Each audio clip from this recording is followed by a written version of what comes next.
So the title is Poems, Priests, and Pirates.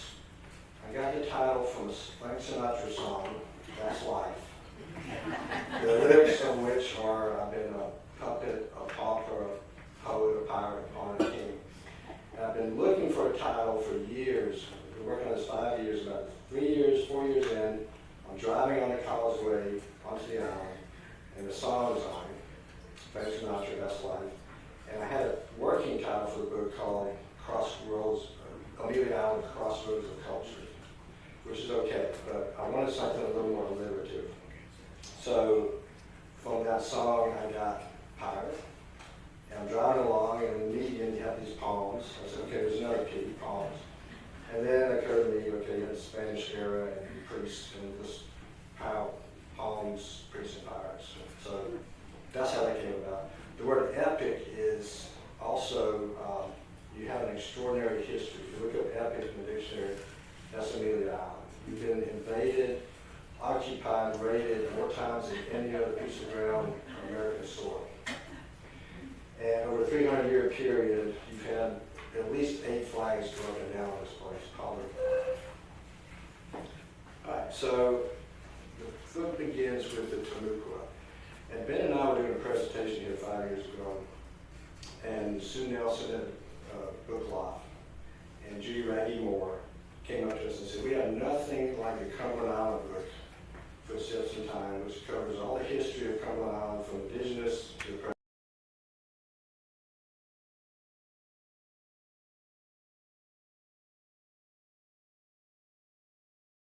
Amelia as a provisioning station for probably a few thousand years, and started settling permanently maybe 500 years or less before Western contact.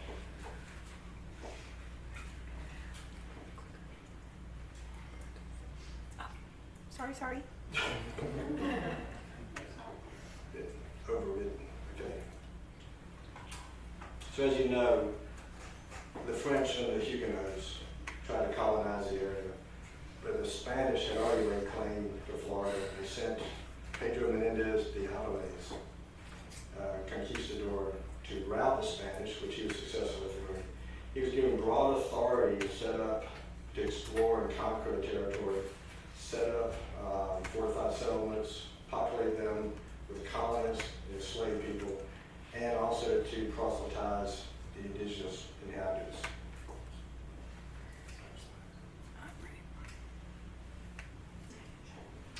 So they were successful there. They built missions across the Panhandle and also up the coast of South Carolina. The Timucua did not like the Spanish. They got along well with the French. They clashed with the Spanish, but ultimately they can we go to the next slide? Yes, sir.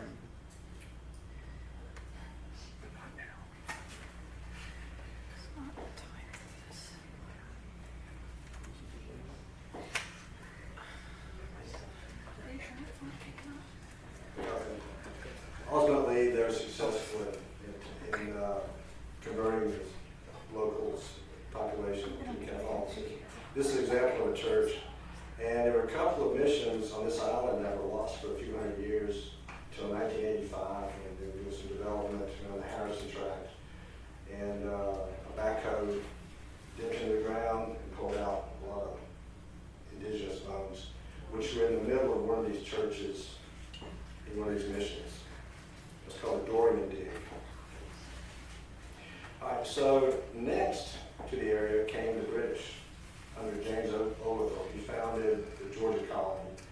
James Oglethorpe claimed all the land from the Savannah River to the St. Johns River for England.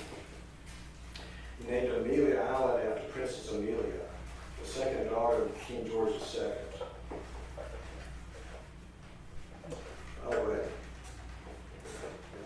By the way, her middle name is Amelia Sophia Eleanor.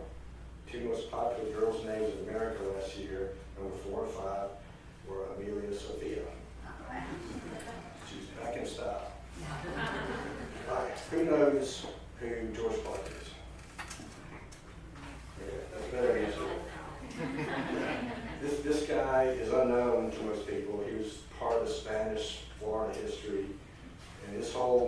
backed out. He used to be, I think, George Washington in Northeast Florida, a founding father. He not only laid out Old Town in 1811, but he helped defend it during invasions in 1812, 1817, and afterwards he helped repopulate it. Ben took a picture of Old Town with a drone, and it's amazing, it's still the same layout as George Clark when he laid out 1811. That's amazing for anywhere on this coast that's so developed to have one plot of ground exactly how it's laid out originally. So, going to talk about a couple of invasions here. Picture of War of 1812, George Matthews, a Revolutionary General, former governor of Georgia, under the auspices of the Madison administration, tried to annex Florida. They tried to create a rebellion here in Northeast Florida. They successfully taken over Fernandina, but the Madison administration got cold feet when Spain talked about let's go to war over this, and he backed out. Then in 1817, Gregor McGregor, you guys know him, right? Supreme con man. He ostensibly was going to set up Amelia Island, Fernandina, as a launching pad to help free colonies in South America. They were breaking away from Spanish rule. When he got here, ran out of money, and just sort of enjoyed his time prancing around his nice uniforms here, impressing people. He was married to Josepha, the daughter of Simone, niece of Simone Bolivar. So he married well. When he left, Michel Ari, honest to goodness pirate from Galveston, he came into port. Might be him calling out. And he had lots of money, so he was a very successful pirate. And he took over the reins for a while until the U.S. government kicked him out because they were afraid Britain or Spain would come in and cause problems. Whose phone is that? So in the front of the book, I have a little timeline of all the times you people have been invaded. Your island, Fernandina. And I didn't talk about this raid by Governor Moore in 1702. I hadn't talked about that one. Governor Moore came and burned all the missions on Amelia Island. But you just get an idea of how many times, see all these flags that have come up and gone down, how many times this plot of ground over 300 years has been invaded and occupied. The reason is you have a deep port. This is an old map from colonial days showing the depth of the water in the port and the sound in fathoms. So you have 30, 40, 50 foot deep areas all throughout your port. And you were far enough from St. Augustine that Amelia could not be well protected. St. Augustine sort of had this, the governors had this routine where you were invaded, they would back down to the St. Johns River or even to St. Augustine, request additional help from Havana, come and take Fernandina back, or just wait till invaders got tired and left. And this ship, I'm jumping forward a little bit here, this gives you an idea of how deep your port is. This is a George W. Wells, built in 1900. It's 325 feet from here to the stern. And I don't know if you can see this, but there's a grown man right here, and another grown man right there. And it's docked right up on the wharf. So that is how big a ship Fernandina can and could accommodate. At one time, George Clark said there were 300 sails in the port. Another key player is David Yulee, for whom Yulee, Florida's named in Levy County. Yeah, interesting gentleman is his wife on the right. Yulee was a huge owner of enslaved people, 1,000, raising citrus crops, cotton crops. He was the first governor, first senator of Florida. He helped Florida become a state, from a territory. railroad across from Fernandina to Cedar Key, across, and you're still benefiting economically from this railroad he built. He's on the last train out of Fernandina when the Union Navy rolled into the harbor. This is the Ottawa up here, Union Navy ship under the command of Admiral DuPont. And so some of the people from the train were firing on the Ottawa. And so that gave Ottawa the idea that these Confederates, so these fired on the train. They had this last car, which is a flat car. It's holding furniture, and 10 young men were killed, and the Union soldiers buried them at Boscobello. So the Federal troops marched through Fernandina. They were here for the duration of the war. After they leave, Fernandina goes through a sort of a boomtown cycle.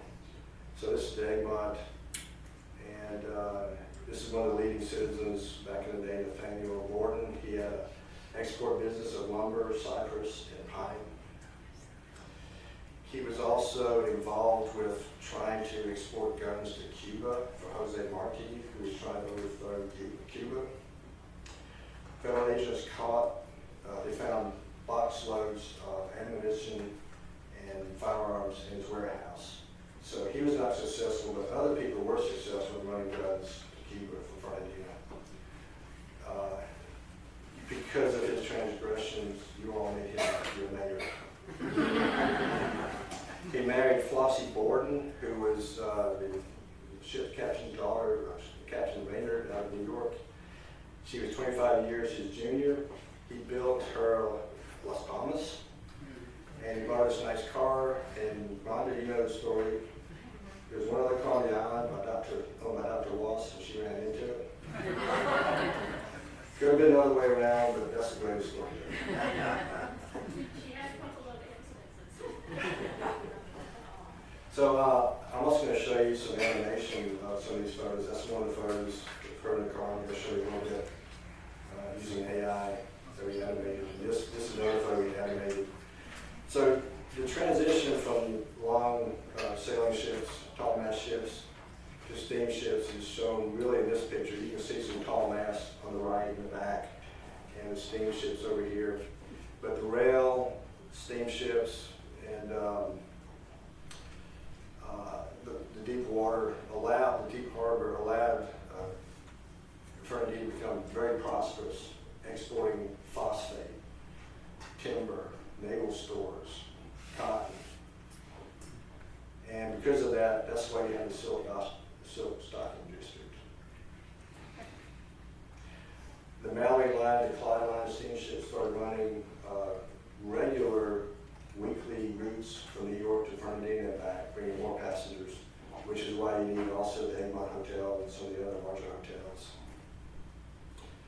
Just another steamship unloading produce.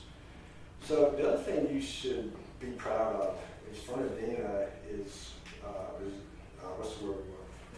Resilient. Yeah, you've overcome devastating downtown fires, the occasional hurricane. This is another animated photo you've seen a little bit. Yellow fever, so Ben and I from St. Simon's, we're proud of our history, but yours in terms of what you've been through is off the charts.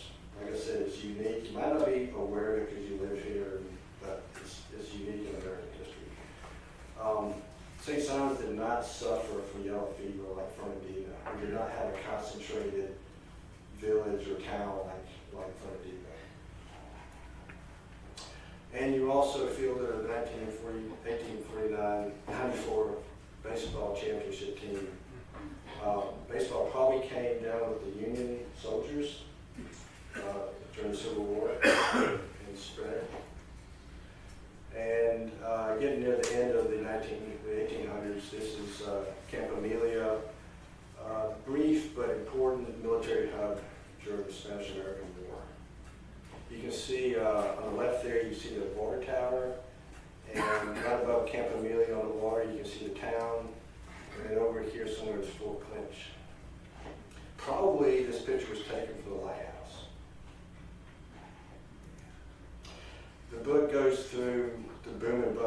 cycles of the town. And we also talked about American Beach. Abraham Lincoln Lewis was the first African-American millionaire in Florida. He started the African-American insurance company and founded American Beach as well.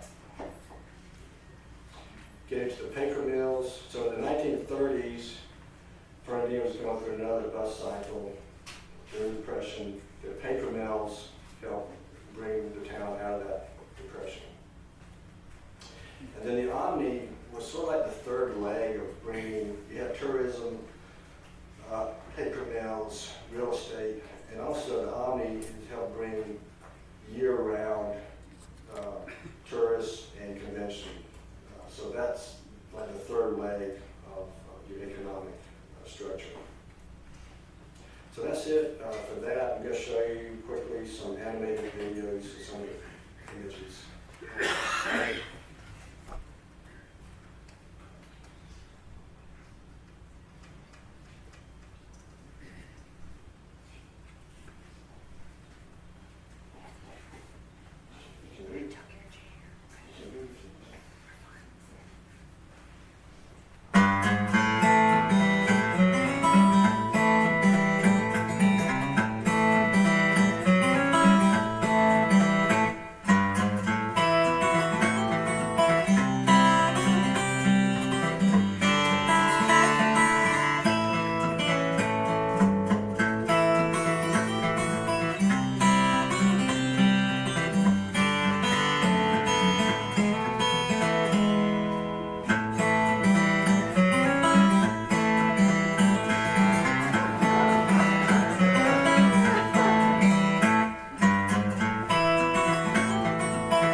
But anyway, thank you. Now Ben's going to talk about some of his photography.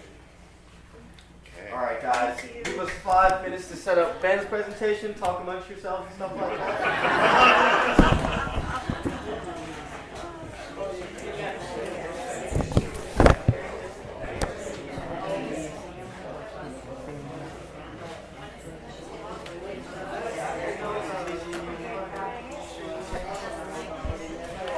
Take a second and then it'll be up. Yeah, it works. We're done. Yeah. All right. Yeah. So we're gonna close this because we don't need it anymore. Okay. So we are done with that slideshow, yes? Yes. So where is the presentation about his photography? Do you have it on here?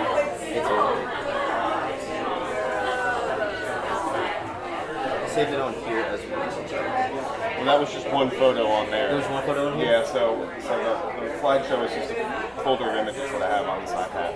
I'll show it right from here. Yeah, no worries. But I'm asking, is the presentation on this computer? No, it's not. Cool. So it needs to be on this computer if you want it to be seen on the street. We talked about this. That's fine. We should show must go on. We just have to. Alright, the camera can see this screen. Yeah, that's what I was thinking. Do you mind sending him the presentation later? Oh yeah, as soon as I get on Wi-Fi, I can download some of our videos. Some of these be too long, and I can send it to you, and you can put it right in. Well, yeah, when we put it on YouTube later, we'll just edit everything in. It'll be good to go. Yeah, and I'll put them in order and everything. Okay, I'm really sorry about the trouble. No, that's okay. Yeah, I should have given it to you sooner. I didn't think about that. I'll line the camera. Okay, yeah.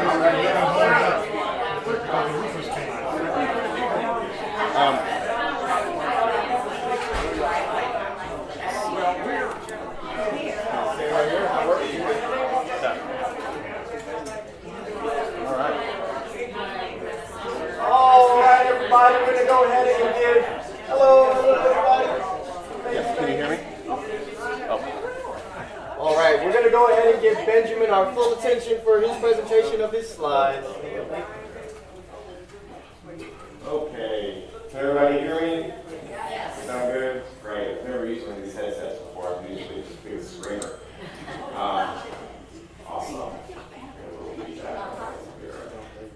Okay, so thank you guys for having Stephen and I. Very excited. And Tariq, thank you for that great introduction.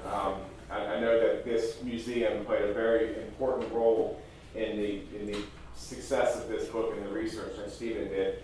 I've done several books similar to this book, always working with a historian or an author who's done extensive research. And from my portion of this to bring to this is the contemporary photographs that you'll see that I'll show here. But I take it very seriously because these images are paired with this truth and this history, and it's very important for me to represent a very much scholarly approach to that as well. So I'm excited to share some of these photos. These are my favorite photos from the book, and just some stories behind them and kind of what inspired me for that shot. So for the first image, I wanted to share the story behind this image, which wound up being the cover, as you guys can see. When I work with the University of Georgia Press, they've always done a very good job of, oh, that's nice, thank you, bringing their artistic approach to the projects as well. So I normally don't tell them, hey, I think you should use this image for the cover or this image for this chapter. They've done a very good job with that. This book was a little bit of an exception because I wanted something very special for the cover, and I gave them a couple recommendations, and this was one of them, and I'm really glad they chose it. This is an early morning on the beach here on Amelia Island, and you can see this really beautiful kind of slurry water from a long exposure, and the camera was on a tripod, and it speaks to me as an image that really grounds us, and it really kind of represents the serene feelings that I feel like we would all see as we walk along the beach in the early morning. So I really was proud of this image, and I think that they did a great job choosing that as a image to grab your attention. So this is I show this image to talk about one of the biggest things that I sort of learned through this whole process, and that was patience. The book took five years, almost 5 years, which was about 3 years longer than it normally should have taken for various reasons. And coming down here to photograph multiple times, spending the night, sometimes camping, sometimes just driving down early in the morning and spending the entire day and coming home late. You just wind up learning patience, waiting for the right light, waiting for the storms or the weather to cooperate, and waiting for somebody to come and pick you up because your car broke down on the beach. But it's just a subtle reminder of just the patience and ultimately the gratitude that went into this book. So this is a kind of behind the scenes photo that I took with just a cell phone, but I do this a lot when I'm photographing to kind of help me remember perhaps what I was doing in that moment, or maybe just kind of immortalize that particular photo shoot. And I really like this image and the image that I created from this scene. I had been coming down to Amelia now for several weeks and months, and had noticed a section in the beach that had all these beautiful tidal pools at low tide, and I knew that I wanted to create this beautiful image of the sky kind of mirrored in the tidal pools. And I know if you've ever been out on a walk on the beach early in the morning or evening and you see these tidal pools, it looks like little mirrors just kind of scattered around. So I came down one morning with the sole purpose to create an image like that just sort of really kind of gave us this just ethereal feeling that this is almost something that it just feels kind of outer-worldly. So I loved this image, and I loved being able to kind of showcase and show and tell sort of behind the scenes.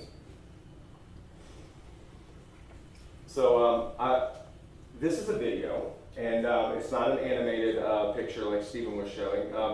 And a lot of times when I'm photographing, I like to again show kind of behind the scenes, or if it's something that is just so pretty, sometimes I'll try to capture a little video of that process as well. And I do it for a lot of reasons. I do it just for my own personal enjoyment because I like to do that, but I also like to show and talks and conversations like this.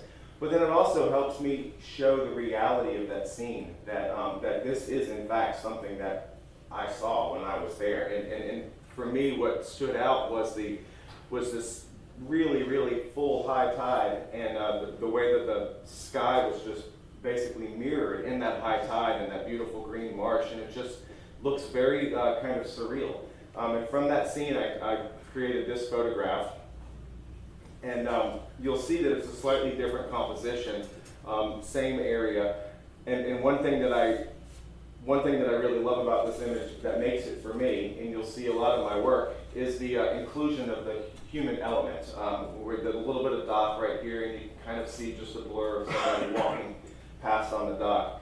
And to me, that's important because this book is not just about Amelia Island and the landscape. It's about the people and the connection that we have with the island, and bringing in that human element to a landscape is important to me to kind of tie that history and that story to the area and the beauty. This was a evening photo shoot that I did here, and this would have been somewhere down towards the plantation area. And I was waiting, a lot of, like I said, patience. I was waiting for a lot of the light and the scenes to get just right. And oftentimes I will, once again, kind of video or take some photos behind the scenes. And this is a kind of very small time lapse of the sun going down. You can see it going down. And this was just sort of as I was waiting for the light to get just right to take the photo that I wanted to take.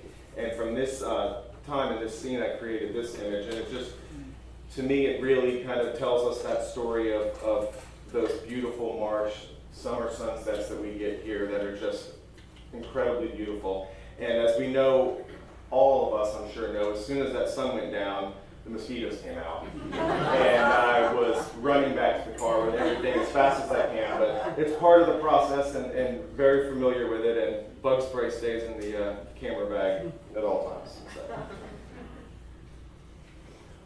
So. I would say this is probably one of my favorite photos from the book, and again, and it's more of the energy and the feeling behind the photo. It was middle morning now at this point that I was photographing, and this is kind of near the beaches around the Fort Clinch area, so North Island. And I had spent the whole morning photographing the really pretty golden light, and the light was getting very kind of harsh at that point. And as I was walking back, I saw this moment. I saw this gentleman out here fishing on the end of this jetty, and I thought that would make such a striking image, very energy forward, and again using that human element to tie us into that landscape and tell us about this, connection that we have with the land. And so I left all my gear on the beach and I ran down the jetty to try to compose this photo, and I waited for him to get the perfect cast in the air like this, and then the waves crashed, and then the pelican flew by, and it was a perfect moment to capture, and I was very proud to get that. But to me, it really just kind of embodies that connection that we have with the elements here. So this, as you can see, is another video, and again, this is a video snippet that I took from a scene that I was photographing. And as Stephen had mentioned a couple times, we're from the Georgia coast, and as most of you guys know, the Georgia coast, our water is considerably darker and browner and murkier than the water that we have here. And as you move further and further south down the eastern seaboard, we start to get that prettier greeners and bluer waters, and that was just a pure delight to be able to photograph that for this area, because it's something that I wasn't quite used to. And I love the serenity of this scene as the waves come in early morning, so you even see the shadows of the waves. That's what there's these dark lines that you see going through. It's just a very neat perspective. And from this scene, I created this image. And what I like about this image is sort of the change in colors that you see here. As we're in the deeper water on the left, and it's that dark blue color, and as we get into the shallower water, we get the emerald greens, and then we go right into that sort of rosy sand.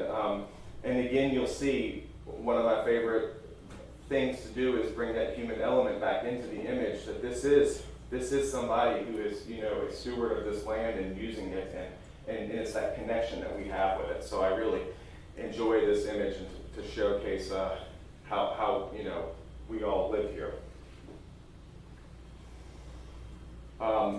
The maritime forest, we have to talk about that. It's so beautiful, right? And so I'm very familiar with this type of landscape, having photographed all up and down the eastern coast, but Amelia is no exception. I mean, it's so unbelievably beautiful, and I knew that I wanted to bring in some of this golden light that just comes through these oak trees and filters through that Spanish moss, and we've all seen that and there's so much of this type of area along up and down Amelia Island. This particular scene, I think, is in the Fort Clinch area, but we can find them all over the place through our green spaces and our beltways, and it's just it's a wonderful kind of reminder of this inner island landscape that we have.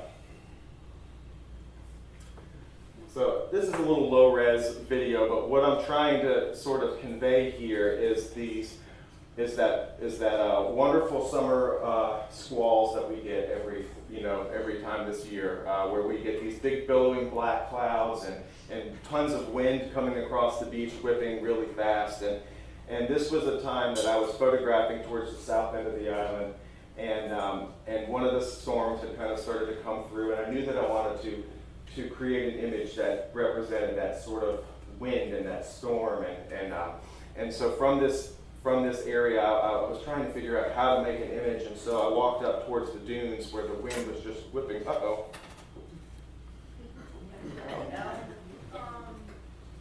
Sound like the power went off just now. Oh, maybe my thing's, I don't know. All right, we go. We're back. Hang on, guys.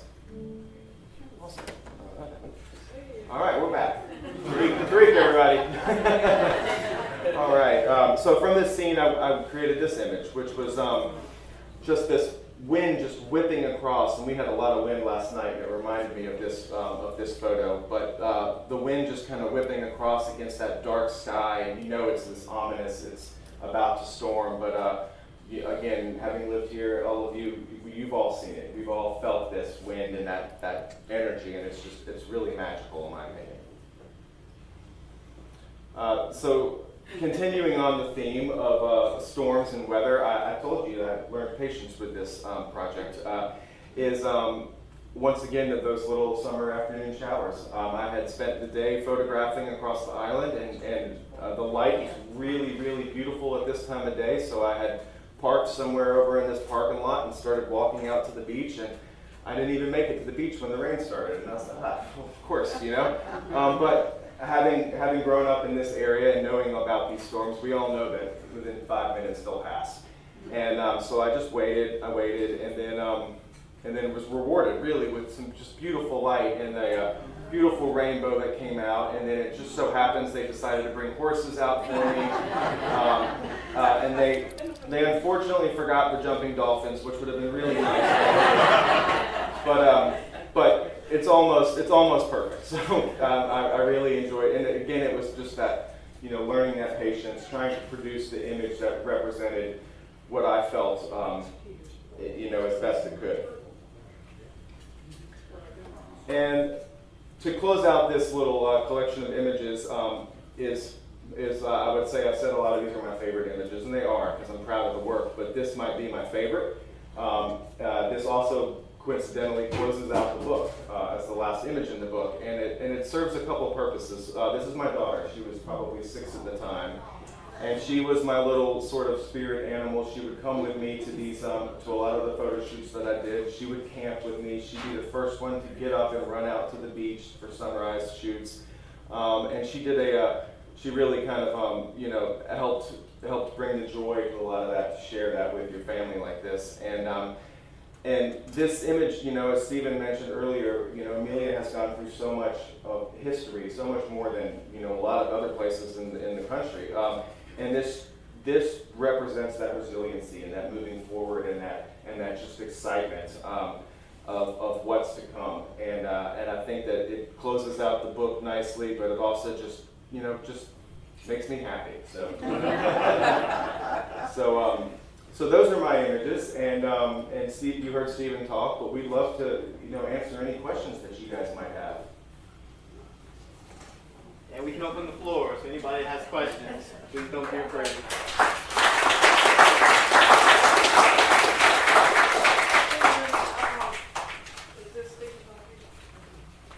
Okay, I'd like to know, before you started out, did you look up your own family tree to find out if your family owns slaves? Yeah. You did? Yeah. Okay. They did. Yeah, because I think that's so important. Yeah, I use Ancestry.com a lot. Also, to research this book, Right. and through Ancestry, I get access to newspapers.com, some other resources, Vanderbilt Library and its access to databases. Anyway, but Ancestry is one of them. And yes, we did own slaves. Oh, did you? Okay, well, that's very good. Very interesting. Did you seek them out too to find out, you know, did you meet them or find out who they, you know, No, make it, okay. don't have that information. Okay. I know what part of Georgia we were in. My family is also English, so the Georgia side, I know what part of Georgia we were in. Oh, do you? Yes, ma'am. Okay, then. Okay.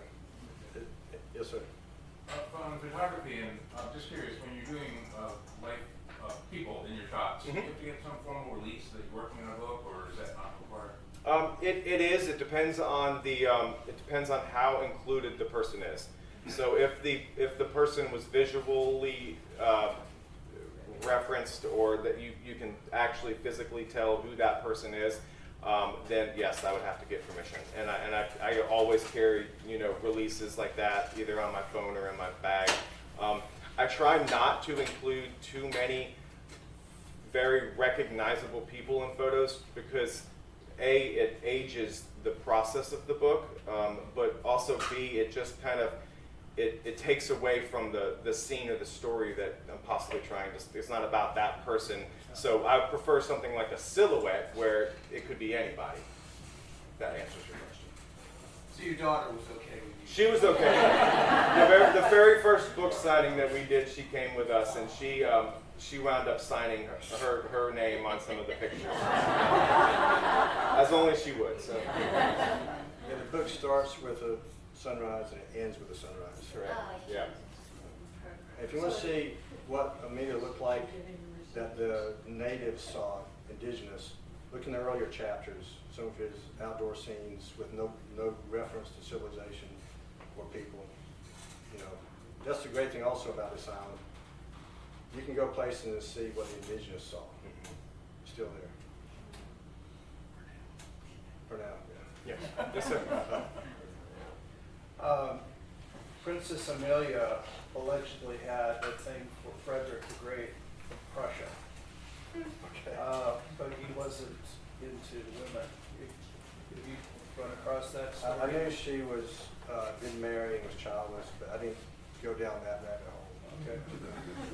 She was kind of a party girl, so. Yes, ma'am. Yes. Had you two ever collaborated before? Yes, we did. We collaborated on our previous book, which was on Cumberland Island.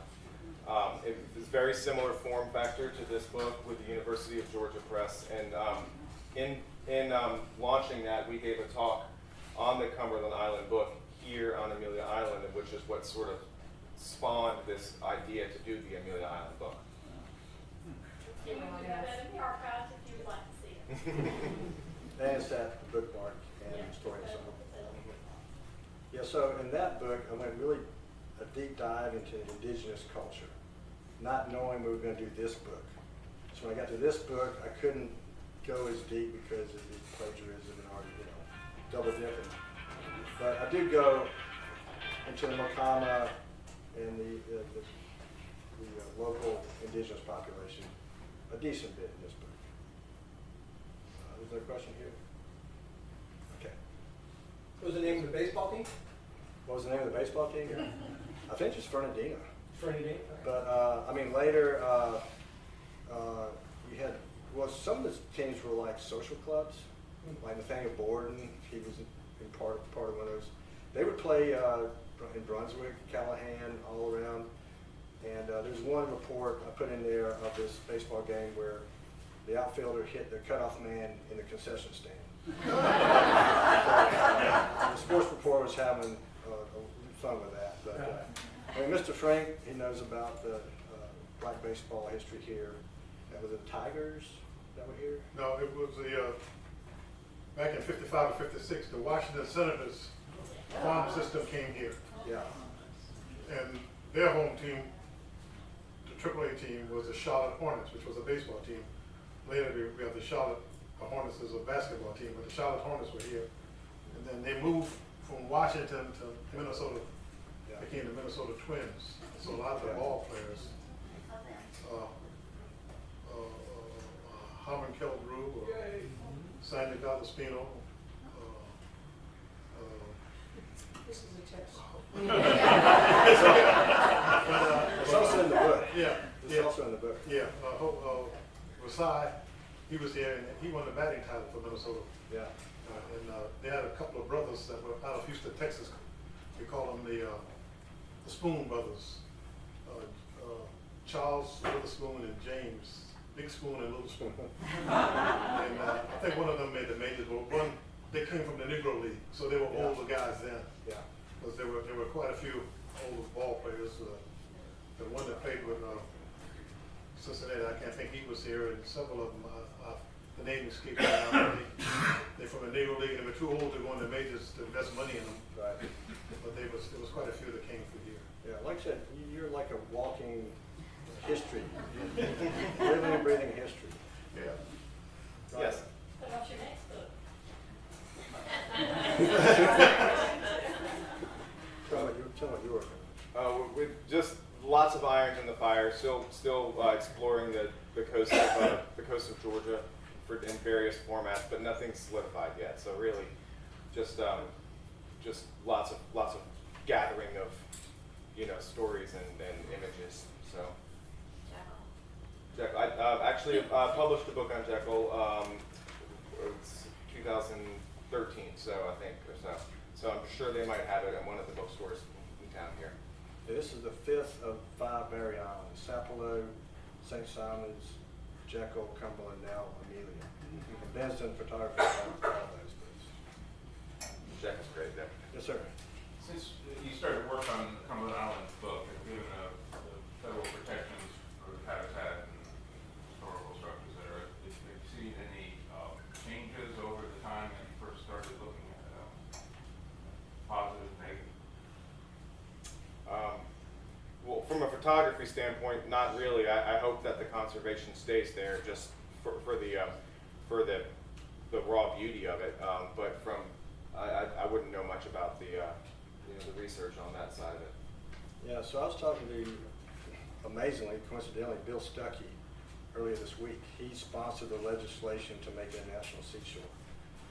And he was saying something about there's still some private parcels on the island. They could not get the whole thing to be part of a national seashore. There are some spots that are still privatized.